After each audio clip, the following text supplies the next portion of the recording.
Filhos meus, bom dia, boa tarde, boa noite. Concluindo a nossa aulinha sobre a Primeira Grande Guerra Mundial. E hoje nós temos que falar sobre as fases do conflito. A Primeira Guerra Mundial é comumente dividida pelos historiadores em três momentos. Tá? A primeira fase ficou conhecida como Guerra de Movimentação, de 1914 a 1915. Ela foi marcada pelo rápido avanço do exército alemão, tanto no fronte ocidental, que seria a França e a Bélgica, quanto no fronte oriental, que seria o território russo. É inegável que, num primeiro momento, quando eclode o conflito, o exército alemão era aquele que se encontrava mais bem preparado, mais bem equipado, mais bem comandado, até nós podemos dizer. Num primeiro momento, deu-se a impressão que a Alemanha teria, mais uma vez, uma vitória tão rápida quanto aquela que ela obteve em 1870-71 na Guerra Franco-Prussiana sobre os franceses, que Paris, mais uma vez, cairia sob o domínio dos alemães, sob o avanço do exército alemão. Mas ainda em setembro de 1814, tá, a ofensiva alemã ela foi detida pelos franceses, ingleses e belgas na Batalha de Manner. Tá? E a guerra mergulhou na sua segunda fase. Que fase que é essa? É a conhecida Guerra de Trincheira. A Guerra de Trincheira vai de 1915 a 1917. Essa daqui é a fase mais sangrenta e, de certa forma, até a mais irracional, a mais insana do conflito. Os países que outrora estavam contando vencer a guerra com ações rápidas, eles partiram para uma guerra defensiva. Todos os países envolvidos passaram a criar o quê? Longas linhas de trincheira, cavarem longas linhas de trincheira no intuito de deter o avanço do inimigo, estagnar o conflito, tá? Prolongar a guerra e derrotar o inimigo pelo esgotamento dos seus recursos materiais, seus recursos financeiros, seus recursos humanos. Então, o propósito da trincheira era justamente prolongar o conflito e torná-lo extremamente desgastante para o seu adversário, a ponto dele se ver obrigado a pedir o que? A rendição, a aceitar termos de rendição. A terceira fase do conflito, e a última, ela é conhecida como a rendição alemã. Ela vai de 1917 a 1918. 1917, dois acontecimentos mudaram os rumos do conflito.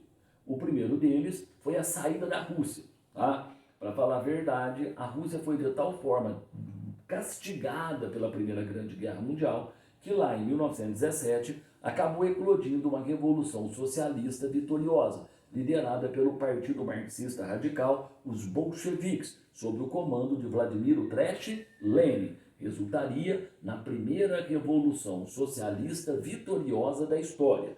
Assim que os socialistas tomaram o poder na Rússia, eles julgavam que aquela guerra era uma guerra burguesa, era uma guerra imperialista, uma guerra industrial, que os filhos da classe operária, que os filhos da classe camponesa não tinham que morrer para que os filhos dos magnatas, os filhos da alta burguesia, da aristocracia, tá, ficassem mais ricos. Essa era a grande verdade. Uma das primeiras coisas que os socialistas fizeram foi negociar a paz com a Alemanha. Naquele mesmo ano de 1917, os Estados Unidos, que havia se declarado neutro, temendo uma possível vitória da Alemanha pós-retirada da Rússia, ele entra no conflito ao lado dos países da Entente. A entrada dos Estados Unidos, que chegou à Europa com tropas numerosas e descansadas, com novos equipamentos militares, como os tanques para passarem sobre as trincheiras, com aviões melhores e mais velozes, tudo isso colaborou para que a guerra pendesse, tá, para o lado dos países da Tríplice Entente. Em 1918, o presidente dos Estados Unidos, Woodrow Wilson, fez uma proposta de paz ao governo alemão. Ela ficou conhecida como os 14 pontos de Wilson e era baseado na ideia de paz sem vencedores. Num primeiro momento, o governo alemão não aceitou a proposta. o que acabou levando à eclosão de uma série de revoluções dentro da própria Alemanha. O povo estava descontente, o povo estava cansado com uma guerra que já estava durando 4 longos anos. Tá? Diante das agitações sociais crescentes, o governo do Kaiser Guilherme II acabou abdicando ao trono. Tá? Foi implantada uma república na Alemanha nos últimos dias da Primeira Grande Guerra Mundial, a famosa República de Weimar. Tá? Esse novo governo republicano negociaria a paz com os países da Entente. A guerra acabou terminando no dia 11 de 11 de 1918. Um detalhinho, um fator que contribuiu muito para que os países europeus procurassem acertar um acordo para pôr fim à Primeira Guerra Mundial em 1918, não podemos esquecer isso, além da crise que a guerra muito longa já havia gerado, crise econômica, além das perdas materiais e humanas elevadíssimas, há um terceiro elemento aí que também pesou. Qual? A gripe espanhola. Tá? Os americanos perderam mais homens, mais soldados para a gripe espanhola do que para as balas dos alemães. A verdade é que aquelas trincheiras infectas, os homens ali já um tanto quanto debilitados, estressados, mal alimentados, cansados, elas eram áreas, digamos assim, sujeitas, tá, àquela doença proliferar. Fazia necessário retirar os homens da trincheira o mais rápido possível para poupar vidas. Tanto, tá, terminando uma guerra que já tinha se tornado desgastante demais, quanto também impedindo que eles fossem contaminados com uma doença extremamente letal. Então, em novembro de 1918, terminava a Primeira Grande Guerra Mundial. Consequências da guerra. A guerra, ela deve ter matado de 10 a 20 milhões de pessoas, segundo os pesquisadores. Mais de 20 milhões de pessoas acabaram feridas, tá? Tanto militares quanto civis. Essa guerra não respeitou cidades, não podemos nos esquecer disso. Lá na época das guerras napoleônicas, os conflitos eram travados em campo de batalha, muitas vezes muito longe das cidades. Agora não. Graças aos canhões de longo alcance, graças ao avião, ao dirigível, muitas cidades industriais elas foram literalmente reduzidas a pó, intensamente bombardeadas. Essa guerra deixou um número de baixas entre civis um tanto quanto assustador. A Europa ainda não tinha visto um conflito, tá, nessa magnitude, nessas proporções. Por outro lado, o crescimento da economia norte-americana. A economia norte-americana cresceu demais. Os Estados Unidos eles acabaram favorecidos pelo conflito, uma vez que eles passaram a fornecer aos países da Entente, tá, alimentos, armas, suprimentos, medicamentos e um tudo que eles necessitavam para vencerem os países da Tríplice Aliança. Tá?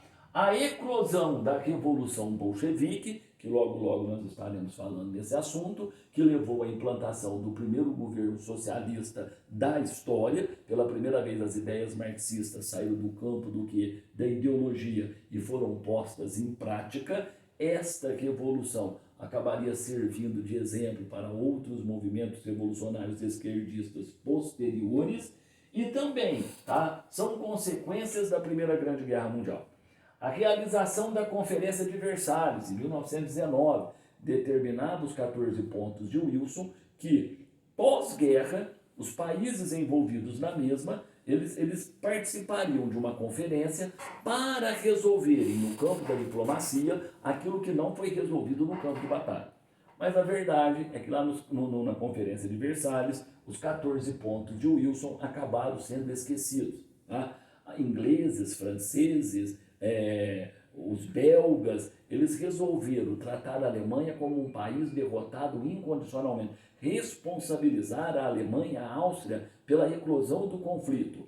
Resultado, foi imposto à Alemanha o Tratado de Versalhes. Por esse tratado, a Alemanha, acusada de ter começado o conflito, ela se via obrigada a indenizar os países da Tríplice Entente.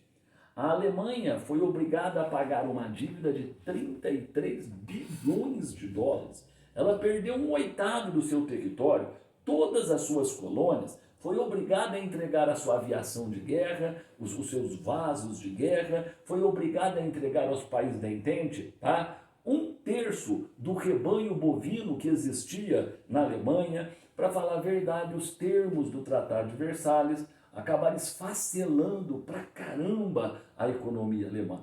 O povo alemão ele foi muito prejudicado naquele período pós-guerra. Isso jogou a Alemanha numa crise econômica, numa crise política, tornou a Alemanha o que? Um solo propício ao aparecimento de partidos com ideias radicais.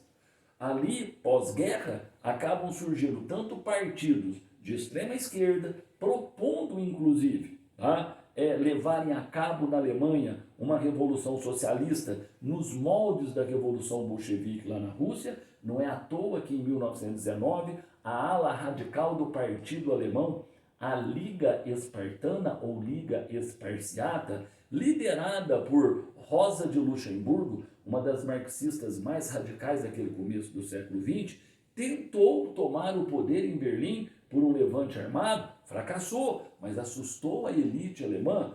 Ali naquela Alemanha, também surgiram partidos de extrema direita. O mais famoso deles, o Partido Nazista, liderado por um ex-cabo do exército alemão, Adolf Hitler. Logo, logo estaremos falando também neste nascimento do Partido Nazista. Imposição à Áustria do Tratado de Saint-Germain, que esfacelou o Império Austro-Húngaro. A Áustria praticamente perdeu 80% dos territórios que outrora ela governava.